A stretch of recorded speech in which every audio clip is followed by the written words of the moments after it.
Assalamualaikum warahmatullahi wabarakatuh.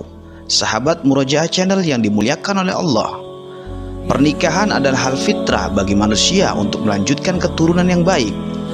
Kebutuhan ini sudah semestinya melalui cara-cara yang sah dengan melakukan akad pernikahan. Pada zaman jahiliyah, pernikahan dilakukan dengan tradisi yang buruk. Tidak ada hukum yang jelas untuk mengatur pernikahan, sehingga terjadi banyak masalah di antara pihak laki-laki maupun perempuan. Selain menyempurnakan ajaran-ajaran sebelumnya, Islam hadir pada saat itu untuk menghapus tradisi-tradisi buruk orang jahiliyah, termasuk tradisi pada pernikahan atau perkawinan.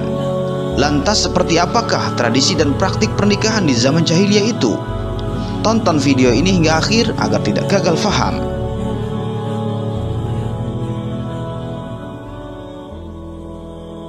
Dalam Al-Hawi Al-Kabir, Al-Mawardi menuturkan ada 4 bentuk pernikahan pada zaman jahiliyah, yakni yang pertama pernikahan Al-Wiladah, yang kedua pernikahan Al-Istibdha, yang ketiga pernikahan Ar-Rad, dan yang keempat pernikahan Ar-Rayah.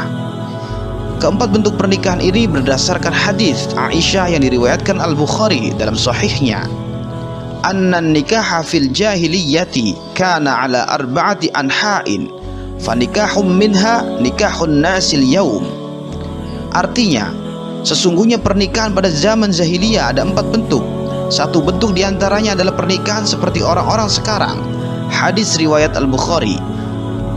Pertama, pernikahan Al-Wiladah. Dalam pernikahan ini seorang laki-laki atau pemuda datang kepada orang tua sang gadis untuk melamarnya. Kemudian ia menikahinya disertai dengan maharnya. Ini merupakan pernikahan yang dibenarkan karena bertujuan untuk mendapatkan keturunan, dan pernikahan ini pula yang pernah disebutkan Rasulullah SAW dalam salah satu hadisnya, "Aku dilahirkan dari sebuah pernikahan yang dibenarkan, bukan dari perzinahan, karena memang Allah senantiasa mengantarkan bakal nabi-nabinya dari tulang rusuk yang cerdas kepada rahim yang bersih." Kedua, pernikahan Al-Istibdha. Dalam pernikahan ini seorang suami meminta istrinya pergi kepada laki-laki terpandang dan meminta dicampurinya. Setelah itu si suami menjauhinya dan tidak menyentuhnya lagi hingga terlihat hamil oleh laki-laki tersebut. Hal itu dilakukan semata karena menginginkan keturunan yang bagus dan luhur. Ketiga, pernikahan Ar-Rad. Dalam pernikahan ini sekelompok laki-laki kurang dari 10 orang bersama-sama menikahi 1 orang perempuan dan mencampurinya. Setelah hamil dan melahirkan, si perempuan mengirim utusan kepada mereka. Tak ada satupun di antara mereka yang menolak datang dan berkumpul. Di hadapan mereka si perempuan mengatakan, "Kalian tahu apa yang terjadi di antara kalian denganku. Kini aku telah melahirkan dan ini adalah anakmu, hai Fulan," sambil menyebut namanya. Si perempuan menasabkan anaknya kepada seorang laki-laki dan laki-laki itu tidak menolaknya. Keempat, pernikahan Ar-Rayah.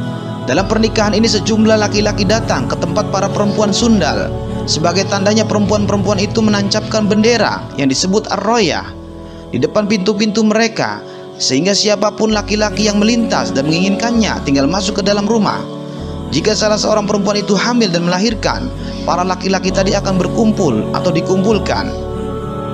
Mereka akan membiarkan seorang qaif, yaitu seorang yang pandai mengamati tanda-tanda anak dari turunan siapa. Setelah itu sang qaif akan menasabkan anak tersebut kepada seorang laki-laki yang juga disetujui si perempuan. Tidak ada seorang pun di antara mereka yang bisa menolak anak tersebut. Di penghujung hadis itu Aisyah menyatakan, "Falamma bu'itha Muhammadun sallallahu alaihi wasallam bil haqqi fahadama nikahal jahiliyyati kulluhu illa nikahan nasil yaum."